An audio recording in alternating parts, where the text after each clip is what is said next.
দর্শক স্বাগত জানাচ্ছি আমাদের খেলাধুলা বিষয়ক নিয়মিত আয়োজন উই লাভ স্পোর্টসে। আমি মিশু চৌধুরী আপনাদের সাথে আছি। আপনারা যেমনটি জানেন যে অনেক জল্পনা কল্পনার পর অবশেষে অস্ট্রেলিয়া বাংলাদেশে আসবে এবং তারা কিন্তু অন দ্য ওয়েতে আছে এবং ঠিক 27 তারিখ থেকে দুটি টেস্ট খেলা শুরু হতে যাচ্ছে। আমাদের গ্রাউন্ডস আসলে কেমন হবে, উইকেটগুলো ঠিক কি অবস্থাতে আছে, উইকেটগুলোর কন্ডিশনগুলো কেমন, আসলে বোলাররা কি সুবিধা পাবে, ব্যাটসম্যানরা কেমন পাচ্ছে, সেসব বিষয় নিয়ে আলোচনা করব এবং মিডিয়া রিলেটেড আসলে কেমন ফ্যাসিলিটিস আছে এবং কি প্রোটোকল আসলে অস্ট্রেলিয়া টিমের জন্য আসলে মেইনটেইন হবে বা বাংলাদেশের টিভি মিডিয়া, প্রিন্ট মিডিয়া তাদের জন্য আছে, সেই সব বিষয় নিয়ে আলোচনা করব। এবং এই বিষয়গুলোতে আপনাদের যদি কোনো কিছু কোয়েশ্চেন থাকে তাহলে সরাসরি আজকে আমার যে দুজন অতিথি তাদেরকে সরাসরি কোয়েশ্চেন করতে পারেন। আমি একটু পরিচয় করিয়ে দিতে চাই। আমার ডান দিকে আছেন Hanif Bhuiyan, director and chairman grounds committee, Bangladesh cricket board. Welcome to my show. And Rabeed Imam, senior manager media and communications, Bangladesh cricket board. কেমন আছেন দুজন? ভালো।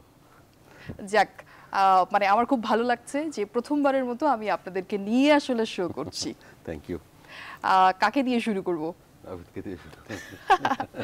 Okay fine. রাবিত ভাই, প্রথমে একটু শুনতে চাই, শুনেছি আপনি ভালো আছেন, আমি একটু শুনতে চাই যে ক্রিকেট বোর্ডে আপনি আসলে একটু পার্সোনাল কথা আগে শুনি, যেহেতু আমাদের লম্বা প্রোগ্রাম, সো আমরা ক্রিকেট নিয়ে ডেফিনেটলি কথা বলবো, বাট তার আগে একটু শুনতে চাই যে আমরা যেহেতু মানে অফ ইয়ারে কথা বলছিলাম যে আপনি ডেইলি স্টারে ছিলেন, সেখান থেকে 2005-এ আপনি ছেড়ে ক্রিকেট বোর্ডে এসেছেন, ওটা একটু শুনতে চাই যে ডেইলি স্টারে বোধহয় আপনি স্পোর্টস জার্নালিস্ট হিসেবে ছিলেন, লিখতেন আপনি? শেষ করেছি সিনিয়র সাব এডিটর হিসেবে। ঢুকেছিলাম, ডেস্কে ঢুকেছিলাম, বাট তারপরে যেহেতু খেলাটা আমার ব্যাকগ্রাউন্ডও খেলায়, আমি বিকেএসপি স্টুডেন্ট প্রথম ব্যাচে ক্রিকেটে, তো যেহেতু ক্রিকেটে একটা ব্যাকগ্রাউন্ড ছিল, স্পোর্টসে একটা ব্যাকগ্রাউন্ড ছিল, সেই কারণে মনে হয় স্পোর্টস জার্নালিজমটা অনেকটা ন্যাচারালি এসেছিলো আমার কাছে। রিপোর্টিং করতাম, প্রচুর রিপোর্টিং করেছি ওই সময়, বাট মূলত ডেস্কেই কাজ করতাম।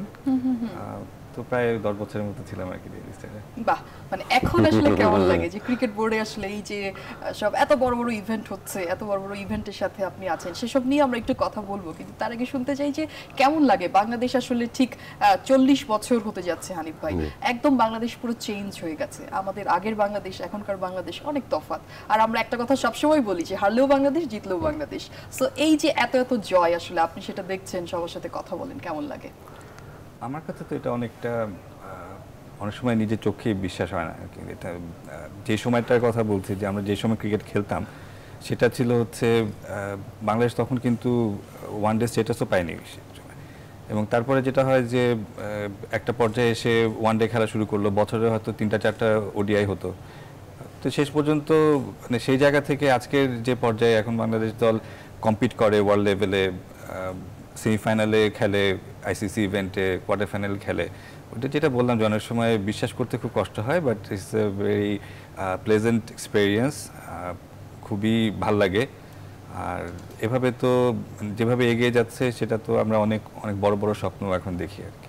ইনশাআল্লাহ আমরা আসলে সেই স্বপ্নটা দেখছি। হানিফ ভাই আপনার হাসি বলে দিচ্ছে যে আসলে উইকেটগুলো বোধহয় খুব ভালো হবে। আমি আপনার কাছে একটু গ্রাউন্ডস নিয়েই শুনতে চাই, যেহেতু আসলে অনেক জল্পনা কল্পনা আমরা দেখছি যে অস্ট্রেলিয়া আসলে আসবে না, এই প্রবলেম সেই প্রবলেম, নানা সবকিছু জটিলতার পর অস্ট্রেলিয়াই আমাদের এখন মূল পয়েন্ট। আসলে আমি সেটি নিয়ে কথা বলবো এবং বাইরে আরো আপনার কাছ থেকে আমরা অনেক কিছু জানার আছে। অস্ট্রেলিয়া যেহেতু চলে আসবে, তাদের টেস্ট আছে দুটো, যেটা 27 তারিখ থেকে শুরু হচ্ছে, তার আগে তারা প্র্যাকটিস 22-23 প্র্যাকটিস খেলবে, ম্যাচ খেলবে।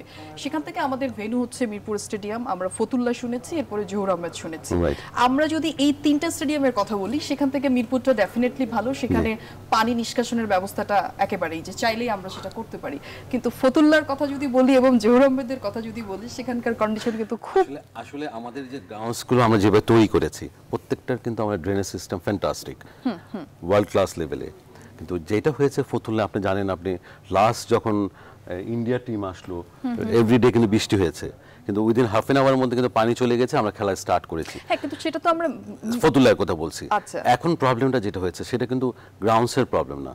এখন ফতুল্লায় যে আপনি দেখেছেন মিডিয়া নিয়ে এভরিডে মিডিয়া কথা বলছে ফতুল্লা স্টেডিয়ামে, আদৌ কি ওখানে? আমি একটা কথা বলি, সেটা হচ্ছে আমরা কিন্তু আপনাদের একটা খুঁত পেলে সেটাকেই কিন্তু সবসময় হাইলাইট করব, কারণ এটাই কাজ মিডিয়ার। এটা কিন্তু আমরা মানা করছি না, আমরা কিন্তু বিসিবি মানা করছি না, বিকজ এটা এভরিডে টিভিতে দেখা বিকজ উই লাভ ক্রিকেট। না, এটা আমরা বলি বাট প্রবলেমটা যেটা হয়েছে এখন যে ফতুল্লার যে স্টেডিয়ামটা এটা কিন্তু আমাদের ইন্টারনাল প্রবলেম না, এটা আউটসাইড থেকে পানিগুলো ঢুকছে ভিতরে। আপনি জানেন ওখানে ডাইং ফ্যাক্টরি আছে, গার্মেন্টস ফ্যাক্টরি আছে, যা বসতি আছে, সবার পানি কিন্তু এখন স্টেডিয়ামের ভিতরে ঢুকে যাচ্ছে। এবং আমরা অনেক দিন ধরে কথা বলছি, এটা দায়িত্ব। একটা জিনিস জানেন কিনা আমি জানি না, এই স্টেডিয়ামের কিন্তু আমরা মালিকানা, এটা কিন্তু এনএসসি। যদি আজকে যদি এটা বিসিবির আন্ডারে হতো, আমরা যদি ওইটা ওন করতাম, আমরা বাংলাদেশ ক্রিকেট বোর্ড এখন এমন একটা লেভেলে গিয়েছে যে কোনো চ্যালেঞ্জ আমরা মোকাবেলা করতে পারবো। শুধু গ্রাউন্ডস কেন, বিকজ আমাদের সেই ম্যানেজমেন্ট আছে, সেই ম্যান পাওয়ার আছে, সেই আমাদের ক্ষমতা আছে, এবং আমাদের নিজস্ব ফান্ড দিয়ে করব। যেহেতু এই স্টেডিয়ামটার মালিকটা আমরা না, এনএসসি, আমরা চাইলেও কিছু পারি না। কিন্তু আজকের থেকে আমরা নিজেরা যাচ্ছি, দেখি চেষ্টা করে কিছু করা যায় না, বিকজ ভেন্যুটা কিন্তু এখনো ফতুল্লায় আছে। আমরা এটা কিন্তু ক্যান্সেল হয়নি কিন্তু, বাট জল্পনা কল্পনা হচ্ছে আদৌ কি হবে কি হবে না, সেটাই কিন্তু আমরা কথা বলছি। কিন্তু আমাদেরকে আপনি কতটা মানে সিউরিটি দিচ্ছেন যে আমাদের আসলে কোথায় হবে, মানে বেসিক্যালি খেলাটা মানে কোথায় হবে? আপনাকে যেটা আমি বলতে চাই সেটা হচ্ছে যে এখানে কোনো কারণে যে না হয়, আপনি জানেন সেটার জন্য জলবদ্ধতা আপনারা একটা কি সিস্টেম, রেখেছেন যে স্টেডিয়ামটা আপনি দেখেছেন যে আপনার সুয়ারেজ পানি সব এক হয়ে গেছে, ওখানে দুর্গন্ধ ঢোকা যাচ্ছে না। আমাদের কিন্তু গ্রাউন্ডস আছে, এবং ড্রেসিং রুম নিয়েও কিন্তু ফতুল্লার কথা হচ্ছে বারবার। আমাদের কিন্তু গ্রাউন্ডস আছে, আমরা বিকেএসপি কিন্তু রেডি করা আছে। প্রবলেমটা হচ্ছে যেহেতু এটা ইন্টারন্যাশনাল একটা স্টেডিয়াম, আগের থেকে এটা ডিক্লেয়ার করা ছিল, অস্ট্রেলিয়ানরা জানে এখানে খেলা হবে। প্রবলেমটা হচ্ছে ওখানে এখন কিন্তু চেঞ্জ হয় নাই, ওরা এখনো জানে ফতুল্লাতেই হবে, কিন্তু আমাদের কিন্তু গ্রাউন্ডস রেডি করা আছে, আমরা অলরেডি বিকেএসপিতে আমরা দিতে পারবো। আমি একটু মানে যেটা যে রাবিদ ভাইয়ের কাছে আসবো, তার আগে আমি আপনার কাছে আরেকটু শুনতে চাই যে তারা যখন আসবে তাদের জন্য তো প্র্যাকটিস আসলে মাঠ দরকার, সেটা কি রেডি আছে যে তারা এসে যদি, কারণ আমরা দেখছি যে আজকে সকালেও বৃষ্টি হয়েছে, বা বৃষ্টি যেভাবে হচ্ছে, বৃষ্টির কিন্তু একেবারে অনিশ্চয়তা আসলে যে কখন হবে সেটা কিন্তু আমরা বুঝতে পারছি না। বৃষ্টি হলে কিছু করে নাই, আমাদের ইনডোর ফ্যাসিলিটি আছে ওখানে। মানে তারা কি মানে বাইরে আউটডোর প্র্যাকটিস করার জন্য কোনো মাঠ? তাহলে আমাদের একাডেমিতে করতে পারে, এটা কোনো সমস্যা নাই। আবার আমাদের ইনডোর ফ্যাসিলিটিস আছে। সেক্ষেত্রে ফতুল্লাতে যখন যদি এমন হলো হারিফ ভাই যে খেলছে তারা ওখানে বা খেলা হবে, সেক্ষেত্রে তারা কি ফতুল্লার মাঠের ভেতরেই প্র্যাকটিস করবে নাকি কোথায় করবে? যেদিন প্র্যাকটিস করবে তখন ইনডোর আর করে না তারা, আমাদের তো ইনডোর ফ্যাসিলিটি সে বাংলাতে আছে, দুই ওই জায়গায় করতে পারে, সেটা দরকার না। কিন্তু প্র্যাকটিসের দিন তারা কিন্তু চলে যাবে ওখানে, প্র্যাকটিস ম্যাচের দিন ওখানে সবাই চলে যাবে। কোশ্চেন হচ্ছে যে আদৌ কি খেলা হবে কিনা ওখানে, কারণ যে আমরা যুদ্ধ করে যাচ্ছি। স্টিল আজকে সকালে আমাদের বিসিবির ম্যানেজমেন্ট টিম কিন্তু গিয়েছে, যদি চাই আমরা চেষ্টা করছি যাতে ওখানে হয়, বাট এখনো ক্যান্সেল হয়নি। আচ্ছা, সেই ক্ষেত্রে আসলে কি হবে আমি জানি না, আপনি এটা বলবেন। আসলে রাবিদ ভাই, আমি একটু আপনার কাছ থেকে শুনতে চাই যে আপনি মিডিয়া কমিউনিকেশনটা দেখছেন, ম্যানেজার হিসেবে কাজ করছেন, সেই জায়গাটা থেকে অলমোস্ট অনেক দিন পর্যন্ত হয়ে গেছে। আমি একটু আপনার কাছে শুনতে চাই যে প্রিন্ট মিডিয়া, টিভি মিডিয়া, ক্রিকেটটা আসলে ফোকাস যেভাবে আমরা আসলে করছি বা আরো সবাই যেভাবে আসলে করছে, সেই জায়গাটা থেকে মিডিয়ার অবদানটা আসলে কতটা আছে? বেশি আছে না কম আছে না কতটা আছে একটু শুনতে চাই। আমি যেটা বলবো যে আমরা কিন্তু কখনো মিডিয়াটাকে আমরা কখনো ডিসকারেজ করি না। আমাদের দেশে এখন আপনি জানেন যে অনলাইন মিডিয়াটাও কিন্তু এখন একটা অনেক বড় একটা ফ্যাক্টর হয়ে দাঁড়িয়েছে, প্রেজেন্সটা অনেক বেশি। টিভি মিডিয়া তো আছেই এবং সংখ্যাটা কিন্তু বাড়ছে, কমছে না। প্রিন্ট মিডিয়া সেটারও একটা খুব শক্ত অবস্থান আছে বাংলাদেশে। তো আমি যখন শুরু করি যে সময় ক্রিকেট বোর্ডে, সে সময় কিন্তু ব্যাপারটা এরকম ছিল না, একেবারে এরকম ছিল না। টেলিভিশন চ্যানেল ছিল হাতে গোনা, এবং অনলাইনের তখনও কিন্তু ওরকম ছিল না বললেই চলে সেই সময়। অনলাইন তো মাত্র অনলাইন লাস্ট 2-3 বছর 5 বছর ধরে চালু হয়েছে। তো এটা কিন্তু একটা অনেক বড় একটা আমাদের জন্য একটা অনেক বড় একটা আমরা বলবো যে পরিপূরক একটা মাধ্যম। আমাদের অনেক কিছু, যেমন যে আজকে যে বিষয়ে আমরা এতক্ষণ ধরে কথা বলছি যে ফতুল্লার গ্রাউন্ডস এবং এটার ফ্যাসিলিটিসের ব্যাপারে, এখানে কিন্তু আমরা মিডিয়া থেকে যে ধরনের সাপোর্টটা পাচ্ছি, মিডিয়ার থেকে সাপোর্ট বলতে আমি বলবো যে প্রতিদিন এটা নিয়ে আপনি বলেছেন যে লেখালেখি হচ্ছে টিভিতে, এটা নিয়ে, এটা তো একটা ন্যাশনাল কনসার্ন। জিনিসটাকে আসলে আমরা সেভাবেই দেখি, এটা সবার জন্য, এটা আমরা সবাই চাচ্ছি যে খেলাটা সেখানে হোক, এবং সেটা যে যার জায়গা থেকে ব্যাপারটাকে সাহায্য করার জন্য, এটাকে যাতে আমরা পারি এই জিনিসটা আলটিমেটলি অ্যাচিভ করতে, সেটা যাতে করতে পারি, সেখানে মিডিয়া তার ভূমিকা রাখছে। আমরাও চেষ্টা করছি আমাদের দিক থেকে, এই যে মিডিয়াতে যে রিপোর্ট হচ্ছে বা আপনারা যেভাবে জানছেন, মানুষজনকে যেভাবে জানানো হচ্ছে জিনিসটা, সেটাতে তাগিদের মাত্রাটা কিন্তু বেড়ে যাচ্ছে, যে যাদের দায়িত্ব তারা কিন্তু ব্যাপারটাতে অনেক বেশি সচেষ্ট হচ্ছেন। হয়তো আলটিমেটলি আমরা জানি না যে এটা আদৌ এখানে ম্যাচ করা সম্ভব হবে কিনা, বাট অ্যাটলিস্ট আমরা তো এফোর্টটা দিচ্ছি, এবং এই এফোর্টটাতে মিডিয়া কিন্তু আমাদের পার্টনার। তো ব্যাপারগুলো ওরকমই। বাংলাদেশের ক্রিকেটে উন্নয়নের কথা যদি বলেন, উন্নয়নের সাথে কিন্তু মিডিয়ার একটা অনেক বড় একটা সম্পর্ক আছে। আর আমরা চেষ্টা করি সবসময় ইন্টারঅ্যাক্টিভ থাকতে। আমাদের সাথে মিডিয়ার যে রিলেশনশিপ, ক্রিকেট বোর্ডের সাথে আমি বলছি, ক্রিকেট বোর্ডের সাথে এত আমার মনে হয় যে এরকম প্লেজেন্ট এবং এরকম কি বলবো সেটাকে, যে আন্ডারস্ট্যান্ডিংয়ের রিলেশনশিপ কিন্তু আমার মনে হয় না অন্য কোনো দেশে আছে। সেটার একটা ভিন্ন ধরনের রিলেশনশিপ। আমরা অনেক চেষ্টা করি যে অনেক বেশি ওপেন থাকতে। আমরা চেষ্টা করি যে মিডিয়াকে যতটা সম্ভব আমাদের সাথে নিয়ে কাজ করতে, এবং সেটার জন্য আমাদের চেষ্টা চলছে। দেখা যাক ভবিষ্যতে। আমরা যেটা বলছি যে মিডিয়ার জন্য আমরা কখনোই চাই না যে মিডিয়ার কাজটা কঠিন হয়ে যাক, বাট কিছু সবারই কিছু নিয়ম কানুন কিছু। আমি আপনার কাছ থেকে আমি একটু হানিফ ভাইয়ের কাছে আসতে চাই। হানিফ ভাই কি কিছু যুক্ত করতে চান? আমি আপনার কাছে একটু শুনতে চাই যে আসলে 40 বছর আগে ক্রিকেটটা একরকম ছিল, তখন আমরা যদি বলি যে শুধুমাত্র বাংলাদেশ টেলিভিশন, এরপরে আমরা দেখেছি এটিএন বাংলা চ্যানেল আই, আসলে আর কিছু ছিল না, আর হাতে গোনা হচ্ছে কিছু মাত্র পত্রিকা আসলে। তো সেই জায়গাটা থেকে আসলে আমার কাছে যেটা মনে হয় যে হ্যাঁ, ক্রিকেটটাকে ফোকাস করতে মিডিয়ার অবদানটা ডেফিনেটলি আছে। বাট আমি যদি একটু অসুবিধার কথাতে আসি, যে এখন অনলাইন মিডিয়া আসলে হয়ে গেছে, তারা আসলে যে ধরনের পোর্টালে মানে যেই ধরনের হেডলাইনগুলো আসলে লিখেন, আসলে সেগুলো আপনাদের কাছে আসলে কতটা আসলে বিরক্তিকর মনে হয়? দুজনের কাছে একটু প্রশ্নটা ছুটতে চাই যে অনেক সময় হয় না যে লিখে দিল আসলে যে মানে আমি একটা হেডলাইন এরকম দেখেছি, এটা আমি সবখানে বলি যে আসলে পাপন আউট, নাসির হচ্ছে ইন। তো আপনার ইন্ডিয়ার একজন সাংবাদিক আছেন, ওনার নাম হচ্ছে দেবব্রত চট্টোপাধ্যায়। উনি বলেছিলেন যে আমি ঠিক বুঝতে পারছি না যে পাপনটাকে আর নাসিরটাকে, দুজনে কি প্লেয়ার? তো এই যে তারা যে এই জিনিসগুলো আসলে লিখছে, সেটা আমাদের কাছে সাধারণ মানুষের কাছে কতটা আসলে গ্রহণযোগ্যতা পাচ্ছে? আমি আপনাকে একটা জিনিস বলি, আসলে অনেক সময় এখন হয়েছে এত মিডিয়া হয়ে গেছে, আমরা কিন্তু যে এটা এত সহজ ভাবে নিলে হবে না। কিন্তু মিডিয়াতে যদি আপনি একটা কথা বলে ফেলেন, সেটা কিন্তু সারা ওয়ার্ল্ডে প্রচার হচ্ছে।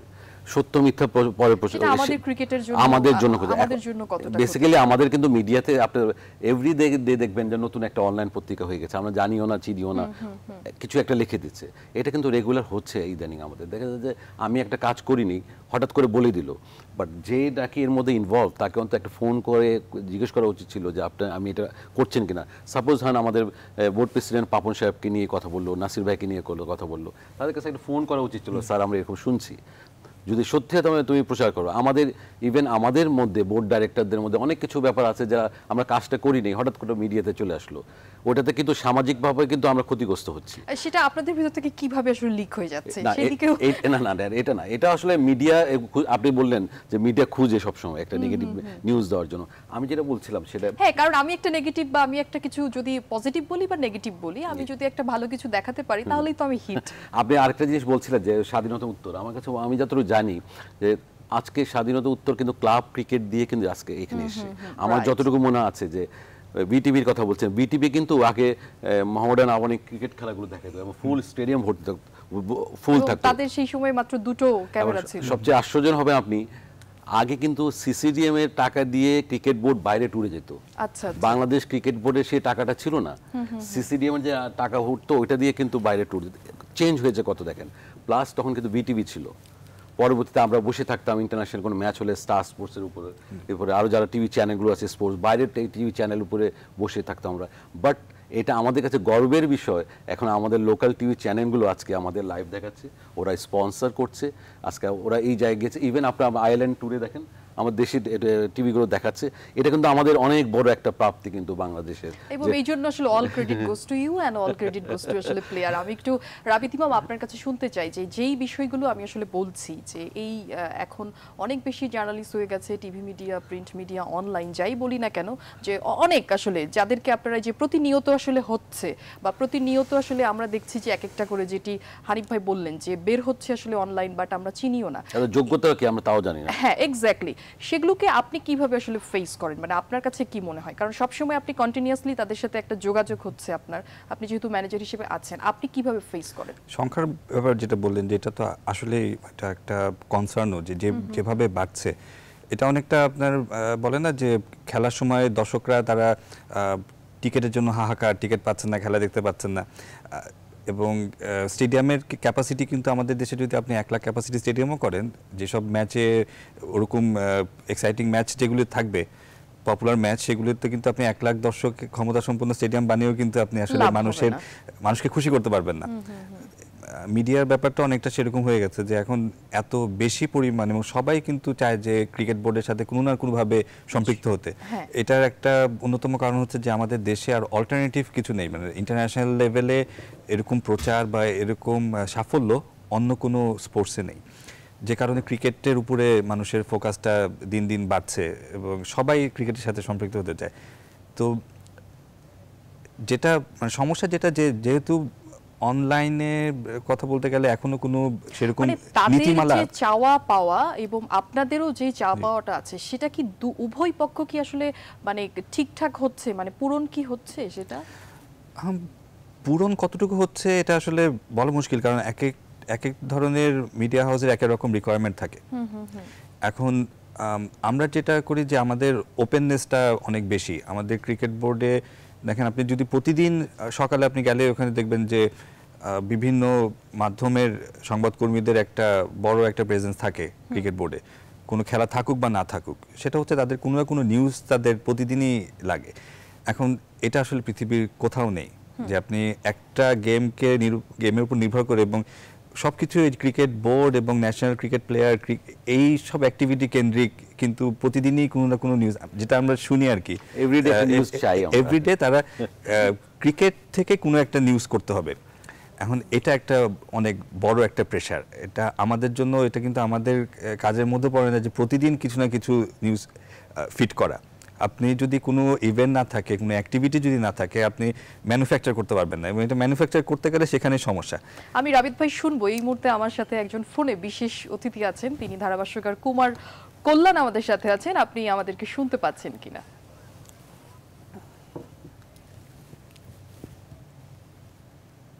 হ্যালো। জি মিশা আপু, আসসালামু আলাইকুম, ভালো আছেন? জি ওয়ালাইকুম আসসালাম, স্বাগত জানাচ্ছি উই লাভ স্পোর্টসে। সাথে আছে রাবিত ইমাম এবং হানিফ ভুইয়া। তাদের কাছে সরাসরি কোশ্চেনে চলে যান। আমার প্রিয় দুজন মানুষ, দুজনকেই অনেক অনেক শুভেচ্ছা। আমি হানিফ ভাইয়ের কাছে একটা প্রশ্ন রাখতে চাই, সেটা হচ্ছে যে দীর্ঘদিন পর অস্ট্রেলিয়া আমাদের দেশে আসছে 2টা টেস্ট ম্যাচ খেলার জন্য। আপনি গ্রাউন্ডস কমিটির চেয়ারম্যান, তো অস্ট্রেলিয়ার বিরুদ্ধে বাংলাদেশের মানে উইকেটটা কি ধরনের হওয়া উচিত? আমরা কি স্পিন দিয়ে ওদেরকে ঘায়েল করব নাকি পেস অ্যাটাক দিয়ে? যদিও আমরা এই বছরের শুরুতে ইংল্যান্ডকে কিন্তু আমরা স্পিন দিয়ে আমরা টেস্টে হারিয়েছিলাম এবং 3 দিনের মধ্যে কিন্তু আমরা ঢাকা টেস্ট জিতেছিলাম। এটা কিন্তু একটা রেকর্ড বাংলাদেশের জন্য। এই বিষয়টা একটু জানতে চাচ্ছি আপনার কাছ থেকে। ধন্যবাদ আপনাকে কুমার কল্যাণ, সাথেই থাকুন। হানিফ ভাই সেটি বলবে। আমার তো উইকেট নিয়ে ছিলই, আমি বলছি না যে আজকে অনেকেই আসলে উইকেট নিয়ে কিন্তু সবারই, আমারও অনেক কোশ্চেন আছে। ধন্যবাদ ওনাকে একটা ভালো কোশ্চেন করেছেন। আসলে চিন্তা করেন কি ধরনের উইকেট হওয়া উচিত। আসলে আমরা হোম গ্রাউন্ডে একটা অ্যাডভান্টেজ আমরা চাবো, অফকোর্স সেটা তো আমরা চাই। ওরা যদি উইকেট ওভাবে করতে পারে, আমরা কেন না? আমরা আশা করব যে আমরা এই সুযোগ, এটা কিন্তু সবাই আসে না কিন্তু সেই ক্ষেত্রে যে এটা শুধু আমাদের না, আমরা যদি অস্ট্রেলিয়া যাই, আমরা যদি ইন্ডিয়াতে যাই, আমরা যদি নিউজিল্যান্ডে যাই, ওরা কিন্তু সেইটা চাবে যে ওদের এইটা অ্যাডভান্টেজটা আমরা চাই এবং সেটা তো করে, আমরা তো দেখি। হ্যাঁ করেও, আমরা কিন্তু এই অ্যাডভান্টেজটা চাবো। আমি ওনাকে বলতে চাই, আমরা আশা রাখছি যে আমাদের যারা ম্যানেজমেন্ট আছে, এটা আমি আসলে টিভিতে এইভাবে আমার বলাটাও ঠিক হবে না, বলেন, অসুবিধা নাই, ঠিক হবে না। হ্যাঁ, আমরা তো যেহেতু আমাদের স্পিন এটা খুবই ভালো, আমরা চাবো ওই ধরনের একটা পিচ করার জন্য। আর একটা হোম ওয়েদার একটা ব্যাপার আছে এখন এই জায়গায়। আপনি জানেন যে উইন্টারে খেলা হলে এক ধরনের বিহেভ করবে, আর এই ওয়েদারে কিন্তু অনেক চেঞ্জও হতে পারে। সেই ক্ষেত্রে আমরা হোম গ্রাউন্ডসের একটা অ্যাডভান্টেজ আশা করি, আমাদের টিম, আমাদের ম্যানেজমেন্ট, আমরা কিউরেটর সবাই মিলে এই সুযোগটা নেওয়ার চেষ্টা করব। আমি একটু উইকেট নিয়ে আপনার কাছ থেকে মানে একটু বিস্তারিত শুনবো। তার আগে রাবিত ইমাম, আমি আপনার কথা যেহেতু শেষ হয়নি, আমি একটু আপনার কাছে শুনতে চাই যে প্রোটোকলগুলো আসলে কি কি আছে, মানে আমি একটু সেটা শুনতে চাই যে মিডিয়া এবং আপনাদের রিলেটেড আসলে, এবং সেই সাথে আমরা আসলে আরেকটু মানে একটু বড় ধরনের প্রশ্ন বলতে পারেন যে একটা প্যারাগ্রাফ হয়ে যাবে। তো সেটা হচ্ছে যে যারা আছেন আসলে, আমরা যাদেরকে হচ্ছে গিয়ে ডাকি বিভিন্ন প্রোগ্রামে, তাদেরও এক ধরনের প্রোটোকল আছে যে কি কি তারা এখন আসতে পারছে না। এই প্রোটোকল আসলে কতদিন পর্যন্ত থাকবেন, এবং print media, TV media, online, তাদের জন্য কি কি আছে সেই সব আমি একটু আপনার কাছে শুনবো। তবে তার আগে একটা ব্রেক নিতে চাই। দর্শক, ছোট্ট একটা বিরতিতে যাচ্ছি, সাথেই থাকেন, ফিরছি খুব শীঘ্রই।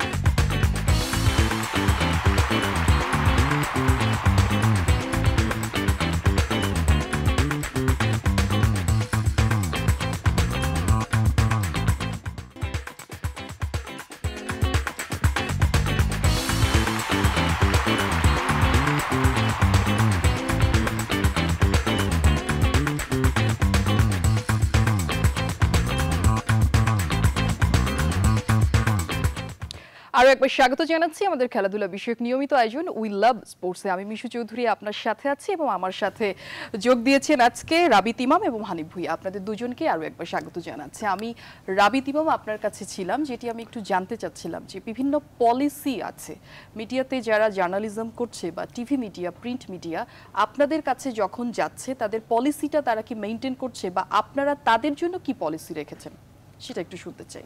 খুবই ইম্পর্টেন্ট একটা প্রশ্ন করেছেন, যেটা যে পলিসি, ডেফিনেটলি পলিসি আছে। পলিসি আমাদের ক্রিকেট বোর্ডের এবং সেই পলিসি আসলে মানছে কিনা তারা, ক্রিকেট বোর্ডের স্টাফদের জন্য আছে, খেলোয়াড়দের জন্য আছে স্পেসিফিক পলিসি।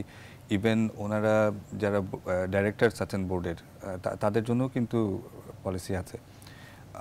বিষয়টা কিন্তু পুরোটাই হচ্ছে একটা সবকিছু একটা ডিসিপ্লিনের মধ্যে আনা, একটা নিয়মতান্ত্রিকভাবে সবকিছু যাতে পরিচালিত হয় সেজন্য কিন্তু এই পলিসিগুলো করা। আর বিশেষ করে মিডিয়া হাউসগুলোর সংখ্যা এত বেড়ে যাচ্ছে, এই কারণে ডিসিপ্লিনটা আরও অনেক বেশি প্রয়োজন হয়েছে। এই জন্যই আমরা পলিসির প্রতি জোরটা দিচ্ছি। অনেক সময় হয়তো বলা হয় যে ক্রিকেট বোর্ডে অ্যাক্সেস কমে যাচ্ছে সাংবাদিকদের, তারা ওখানে আগে যেভাবে ক্রিকেট বোর্ডে যে বিভিন্ন জায়গায় যেভাবে যেতে পারতেন সেভাবে যাচ্ছেন না। ব্যাপারটা কিন্তু আসলে ঠিক সেরকম না। এটা প্রয়োজন আছে, সব জায়গারই একটা প্রোটোকলের মধ্যে থাকে।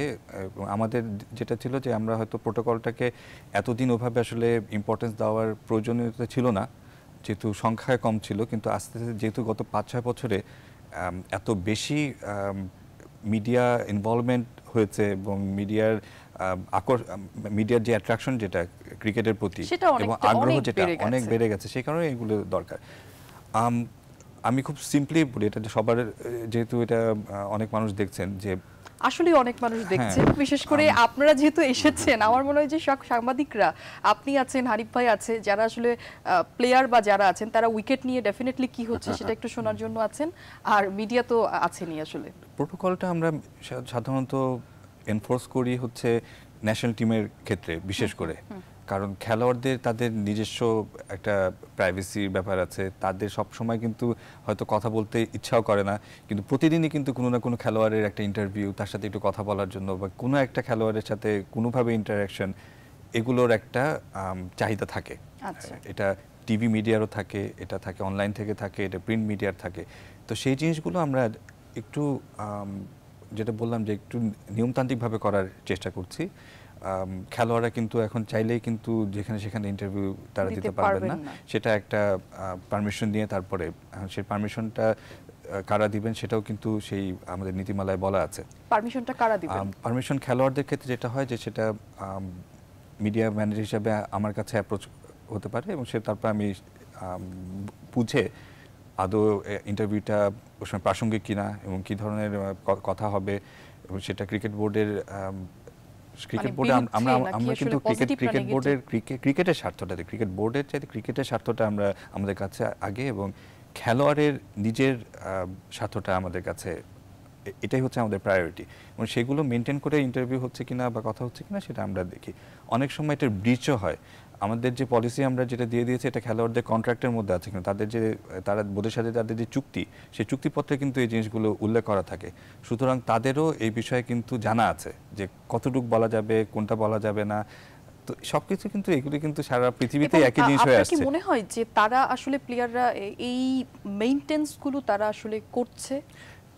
আগের চাইতে সিচুয়েশনটা, ক্রিকেটাররা মানুষ, আমরা এটা বলি, অভিনেত্রী অভিনেতারাও মানুষ। আসলে মিডিয়াতে আমরা যারা কাজ করি আমরা সবাই মানুষ, আমাদের প্রাইভেসি বলে একটা কথা আছে। কিন্তু যখন ক্রিকেটার যারা আমি বলবো আমাদের ন্যাশনাল টিমের, তারা আমাদেরকে আসলে অনেক কিছু দিয়ে ফেলেছেন, যখন আপনি আমাদেরকে দেবেন, আমাদের যে চাওয়াটা সেটা আসলে অনেকখানি, মানে একেবারে গাছে উঠে আছি আমরা কিন্তু চাচ্ছি না যে ইন্টারাকশন বন্ধ হয়ে যাবে, ইন্টারাকশন থাকুক, আমরা চাই। কিন্তু সেটা প্লেয়াররা কি সেটা করছে রাবিত ইমাম? মানে তারা কি মেইনটেইন করতে পারছে? যেটা বললাম আগের চাইতে এটা একটা অ্যাওয়ারনেসেরও ব্যাপার। প্লেয়ারদেরকেও সেই ব্যাপারে তাদেরকে ধারণা দিতে হবে। এবং খেলোয়াড় তো স্ট্যাটিক না, হয়তো ৫-৬ জন বা ৭ জন খেলোয়াড় তারা হচ্ছে ন্যাশনাল টিম অনেক দিন ধরে খেলছেন, তাদের কিন্তু তাদের একভাবে জানে জিনিসটা, বুঝে একভাবে, তাদের অ্যাওয়ারনেস লেভেল ডিফারেন্ট। যারা নতুন আসছে তাদেরকে নতুনভাবে জিনিসগুলো শেখাতে হচ্ছে, তো সেটার সাথে অভ্যস্ত হওয়ার একটার জন্য একটু সময় লাগে। বাট আগের চাইতে আমি বলবো যে তাদের এই অ্যাওয়ারনেসটা অনেক বেড়েছে, কি ধরনের কথা তারা বলতে পারবে কোনটা, কারণ এন্ড অফ দ্য ডে তারা কিন্তু ন্যাশনাল আইকন, তারা দেশের কিন্তু একজন এক্স্যাক্টলি, আমি কিন্তু রিপ্রেজেন্টেটিভ। এটাই আসলে এবং বলছি।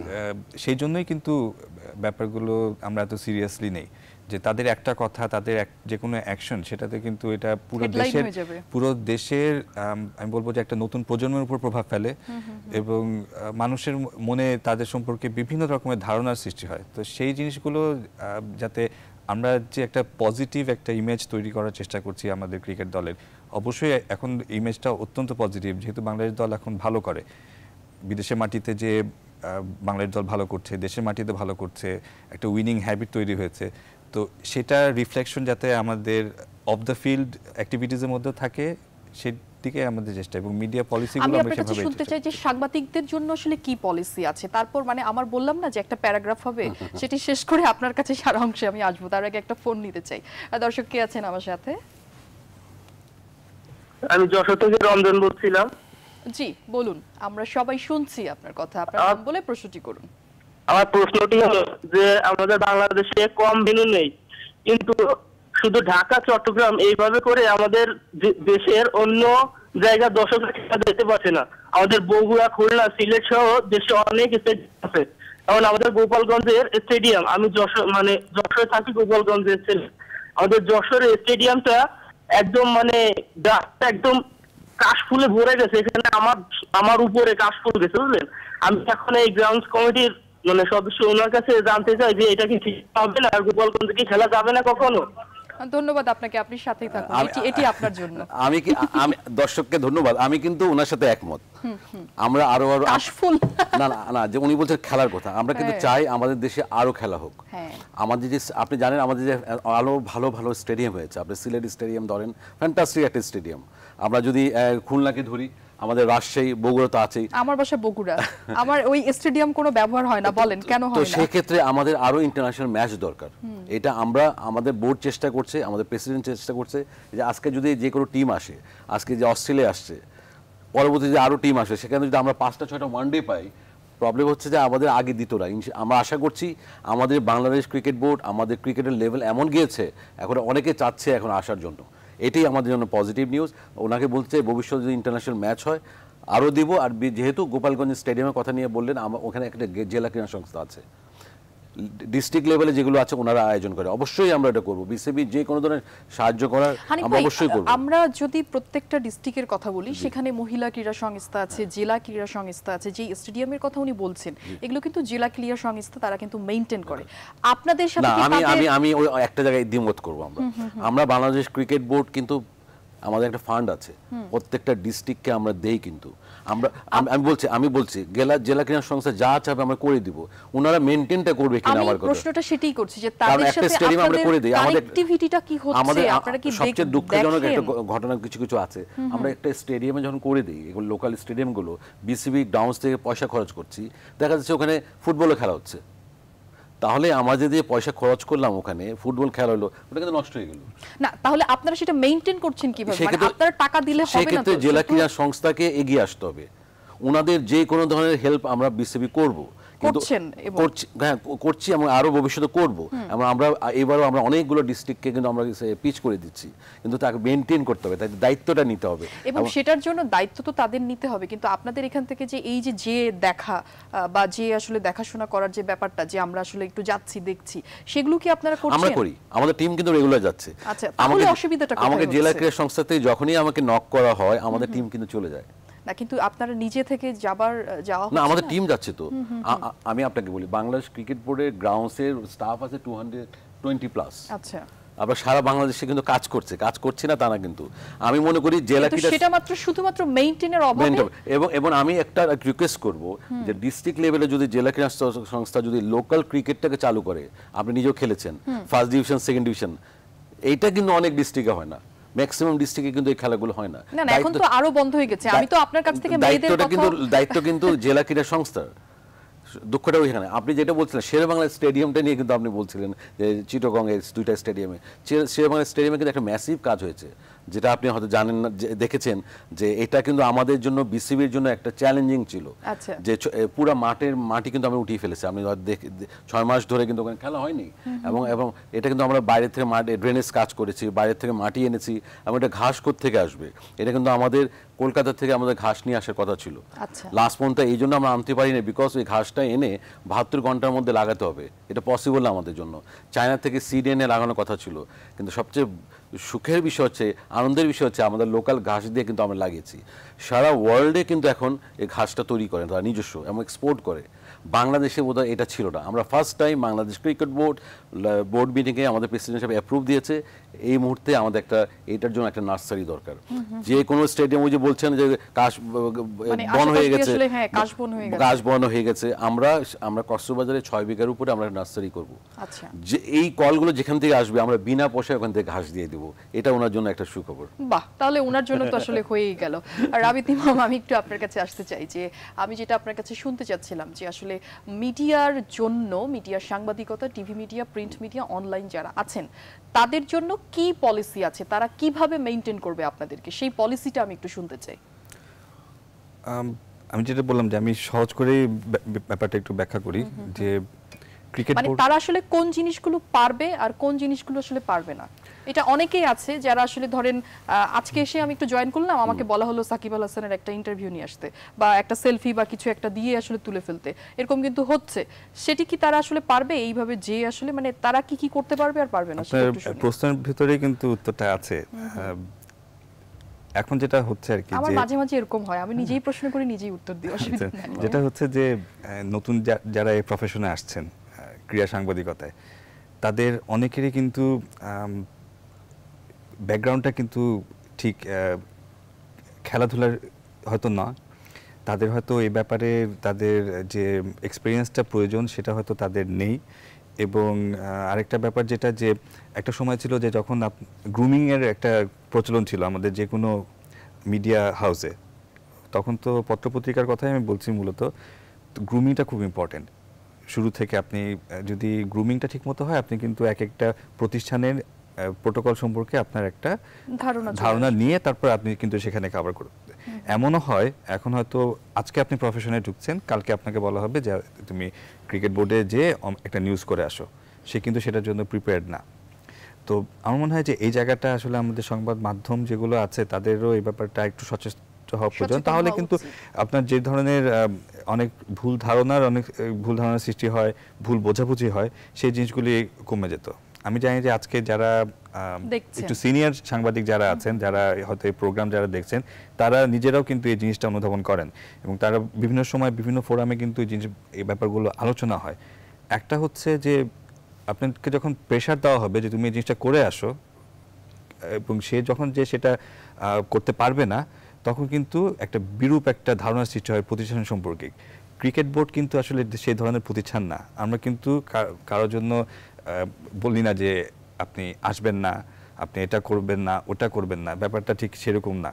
জিনিসটা হচ্ছে যে আমাদের কিছু নিয়ম কানুন আছে, কিছু প্রোটোকল আছে। আপনি একটা খেলোয়াড়কে অ্যাপ্রোচ করতে গেলে একটা নির্দিষ্ট প্রোটোকল মেনটেন করে সেটা যেতে হবে।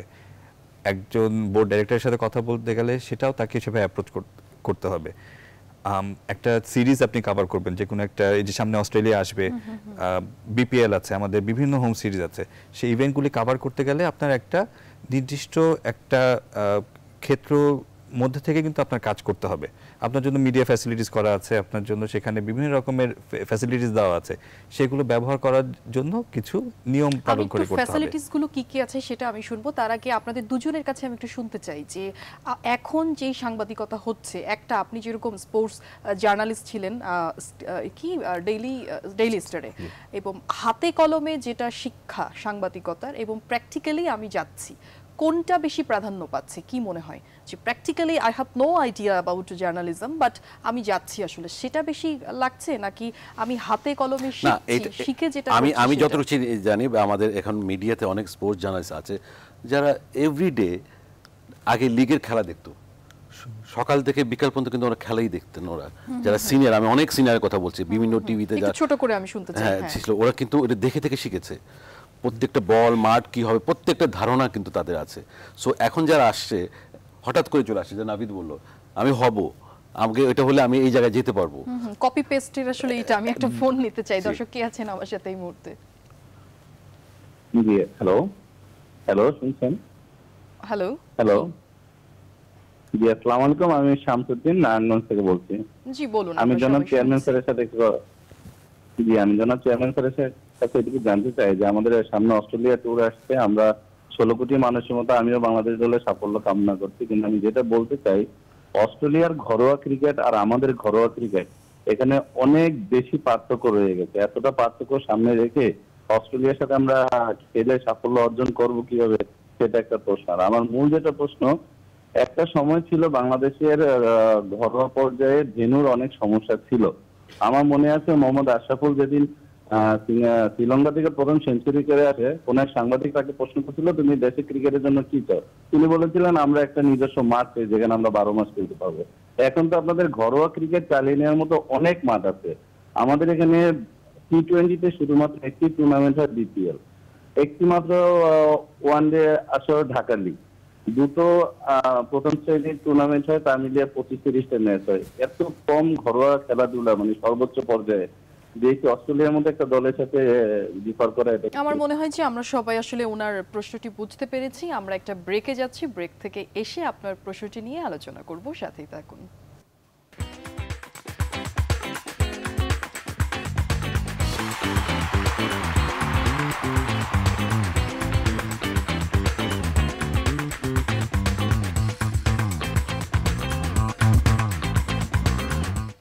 আরো একবার স্বাগত জানাচ্ছি আমাদের খেলাধুলা বিষয়ক নিয়মিত আয়োজন উই লাভ স্পোর্টসে। আমি মিশু চৌধুরী আপনাদের সাথে আছি এবং আমার সাথে আজকে যুক্ত হয়েছেন হানিফ ভুঁইয়া এবং সেই সাথে রাবিত ইমাম। আরো একবার দুজনদের স্বাগত জানাচ্ছি। আমি একটু হানিফ ভুঁইয়া আপনার কাছে শুনতে চাই, যেটা বলছিলাম অফিয়ারে, যে আমাদের এখানে মাঠ নিয়ে আমরা আসলে অনেক কথা বলছি, পর্যাপ্ত পরিমাণ আসলে আমাদের মাঠ আছে কিনা, এবং সেটা যদি থেকে থাকে সেটাকে ইউটিলাইজ হচ্ছে বা মেইনটেইন আসলে করছে মানে হচ্ছে কিনা। আসলে আমাদের ক্রিকেট এমন লেভেলে গিয়েছে, মানে আমাদের রুট লেভেল থেকে ধরেন এমন জায়গায় গিয়েছে, এই মুহূর্তে কিন্তু আমাদের ওই ধরনের মাঠ নেই আসলে। আচ্ছা, আমাদের কিন্তু স্টেডিয়াম থেকে আমাদের মাঠের প্রয়োজন অনেক বেশি। এটা অলওয়েজ আমাদের বোর্ড প্রেসিডেন্ট মিটিংয়ে বলে যে আমরা অন্যের মাঠ কিন্তু ইউজ করছি। আপনি সিটি ক্লাব, জগন্নাথ হলের ক্লাব, ইউনিভার্সিটির মাঠ, তারপরে জাহাঙ্গীরনগরের মাঠ, এগুলো সব আমাদের রেন্টের, আমাদের ভাড়া মাঠ। ওরা যদি মানা করে আমরা কিন্তু পাই না মাঠ। একসময় আহ্বানী মাঠ ছিল, এখন অফ হয়ে আছে। সো এটা কিন্তু আমরা ক্রাইসিসে ভুগছে আমাদের। সুতরাং আমাদের প্রচুর পরিমাণের আমাদের মাঠ দরকার, তাহলেই প্লেয়াররা কিন্তু খেলবে এবং ভবিষ্যৎ প্লেয়ার বেরিয়ে আসবে। সেই ক্ষেত্রেই আমি যেটা বলছিলাম যে ডিস্ট্রিক্ট লেভেলে যে মাঠগুলো, এটাকে কিছুটা পার্টিকুলার ক্রিকেটের জন্য তৈরি করে রাখতে হবে। আমরা ওই লোকাল, আপনি ডিভিশনে ধরেন, নোয়াখালীতে ধরেন, আচ্ছা আশেপাশে ফেনী টেরির থেকে আমরা প্লেয়াররা গিয়ে কিন্তু ওখানে প্র্যাকটিস করতে পারবে। আজকে নারায়ণগঞ্জ 100 মাঠ ছিল, এখন নাই কিন্তু। যে আমার নারায়ণগঞ্জের ভদ্রলোক ফোন করলেন, লিগ হয় না, মাঠ নেই। 101টি মাঠ ছিল, সেখানে ফুটবল, ক্রিকেট, হাডুডু সব খেলা হতো।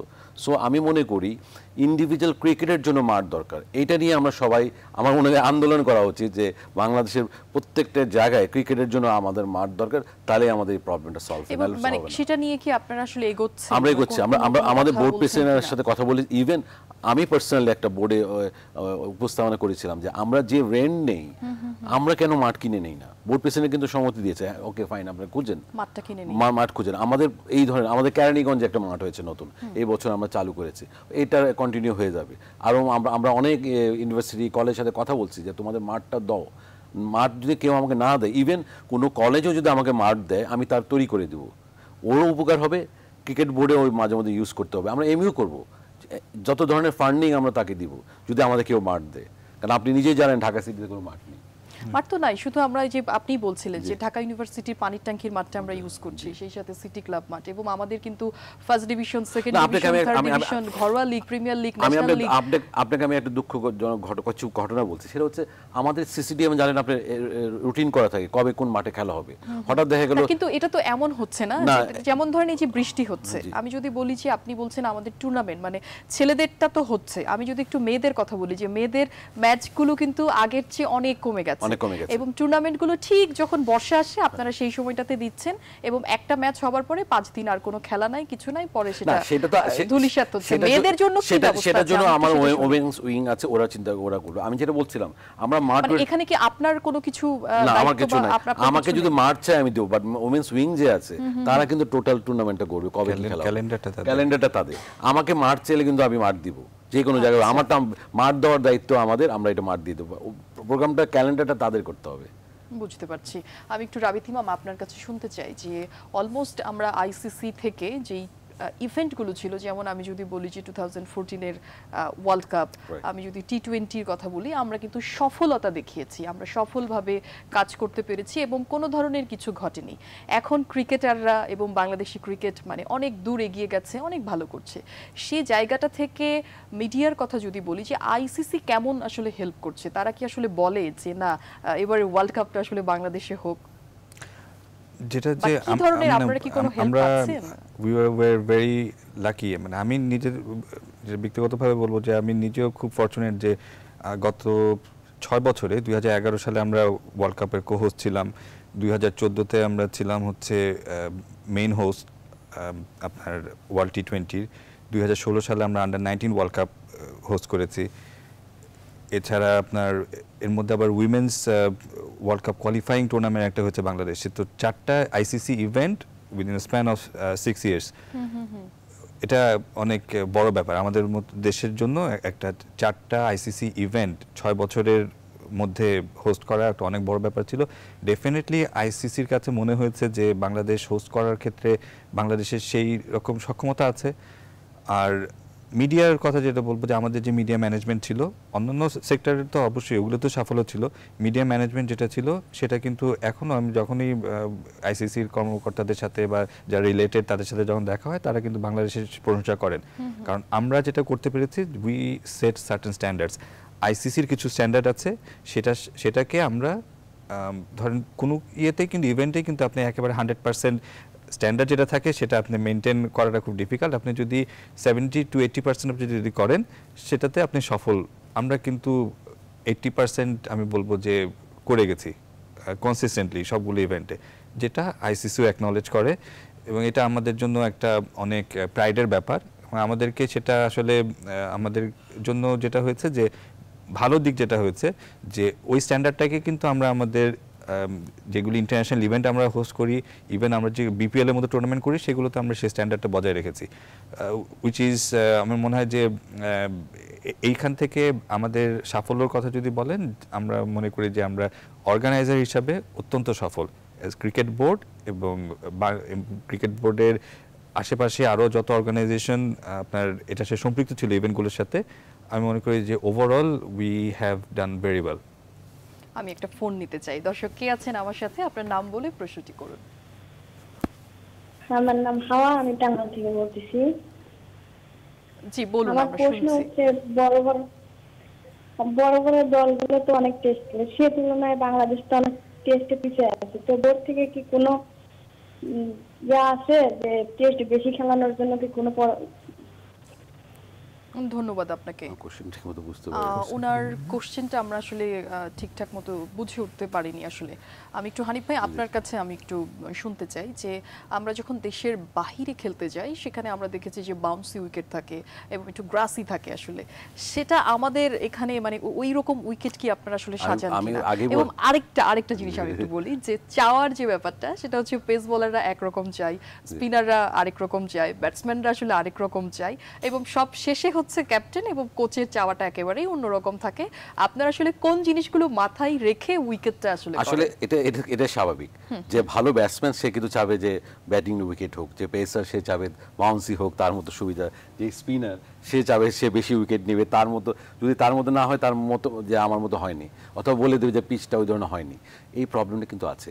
সেক্ষেত্রে আমরা চাই যে স্পোর্টিং উইকেট এমন ধরনের যে সবাই সব ফেসিলিটিসগুলো পাবে। পার্টিকুলার যে আমি একটা ভালো ব্যাটসম্যান, আমি সত্যি ভালো খেলি, আমি ওখান থেকে ভালো রান করতে পারবো। যে ভালো বলার পেস করে, তাসকিনের কথা বললেন, সে যদি ভালো করতে পারে বেনিফিটে নিতে পারবে। সো এই জন্য অলওয়েজ আমি স্পোর্টিং উইকেটের দিকে আমি অলওয়েজ চিন্তা করি, এবং আমার কাছে মনে হয় স্পোর্টিং উইকেট হলে যার যার বেনিফিটটা সে পাবে যদি সত্যি সত্যি তার এফোর্টটা ভালো মতো দিতে পারে। এবং মানে কোচ এবং ক্যাপ্টেনের চাওয়াটা কি আরেকটু ভিন্ন রকম? অনেক সময় এটা হয়, তারা নিজেরা ডিসকাস করে, বিকজ কোচ অলওয়েজ তার চাবে তার টিম খেলবে কি ধরনের, ও কিন্তু জানে ব্যালেন্সটা, তার টিমের কোন দিকটা ভালো কোন দিকটা খারাপ ও কিন্তু জানে, সেই ব্যাপারে তাই সে ক্যাপ্টেনের সাথে কথা বলে, কিউরেটারের সাথে কথা বলে, বাট আমরা ওখানে ইন্টারফেয়ার করতে পারি না। তাদের মতো একটা সাজেশন থাকে, কিউরেটার চেষ্টা করে তাদের মতো কিছু তৈরি করে দিতে, বাট আমরা ওই জায়গায় যাই না। এই কথাটার রেশ ধরে যদি বলি যে যেহেতু অস্ট্রেলিয়ার সাথে আছে, সেখানে আসলে কেমন উইকেট আসলে হচ্ছে? না অলওয়েজ আপনি জানেন আমাদের মানে স্পিন সাইডটা অনেক ভালো আমাদের। অস্ট্রেলিয়া আপনি জানেন অস্ট্রেলিয়া 3 জন স্পিনার নিয়ে আসছে, যে আমাদের এই কন্ডিশনে ওরা জানে আমাদের কোন দিকে আমাদের ঘায়ল করতে হবে, এই চিন্তা করে ওরাও কিন্তু 3 জন স্পিনার নিয়ে আসছে।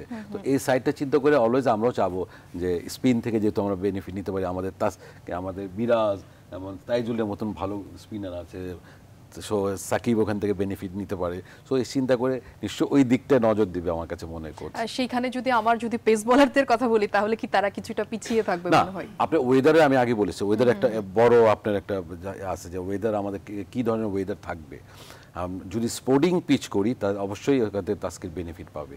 আর দেশের মাটিতে তো দর্শক আছেই, আমরা আশা করব যে অস্ট্রেলিয়ার সাথে অনেক দিনের আশা যে আমরা একটা ভালো রেজাল্ট করব। আমরা ইনশাআল্লাহ আশা করছি যে আমরা দেশের জন্য একটা বিজয় নিয়ে আসব। আমি আপনাকে দিয়ে শেষ করতে চাই, আমি আপনার কাছে ছোট্ট করে শুনতে চাই যে ক্রিকেটের এক্সপোজার যদি আরো বাড়াতে চান সেই ক্ষেত্রে আসলে কি কি করা উচিত সেটি একটু শুনি আপনার কাছে, আমি আপনাকে দিয়ে শেষ করব। আমাদের দেশের কনটেক্সটে যদি বলেন, অ্যাকচুয়ালি এক্সপোজার বাড়ানোর জন্য আসলে তেমন কিছু করতে হয় না। বা আমি যদি ওই বাইরের কান্ট্রির গুলোর সাথে আসলে একটু তাল মিলাই তাহলে আমরা কি পিছিয়ে আছি না এগিয়ে আছি? আমি বলবো যে যদি আপনি আকর্ষণের কেন্দ্রবিন্দু হিসেবে চিন্তা করেন স্পোর্টসে, বাংলাদেশের ক্রিকেটের যে স্ট্যাটাস এটা আসলে পৃথিবীর কোনো দেশের সাথে কম্পারেবল না। মেবি টু সাম এক্সটেন্ট ইন্ডিয়াতে সেটা আছে, কিন্তু তাদের কিন্তু আরও অপশনস আছে। তারা ইন্ডিভিজুয়াল গেমগুলোতে ভালো করছে, তাদের টেনিসে আইকন আছে, তাদের অন্যান্য গেমসেও কিন্তু তাদের কিন্তু অল্টারনেটিভ অপশন আছে, কিন্তু আমাদেরটা কিন্তু মূলত ক্রিকেট কেন্দ্রিক। এবং ক্রিকেটের ব্যাপারে এটা সারা দেশ ক্রিকেটের জন্য এক হয়ে যায়, সারা দেশ ক্রিকেটের দিকে তাকিয়ে থাকে।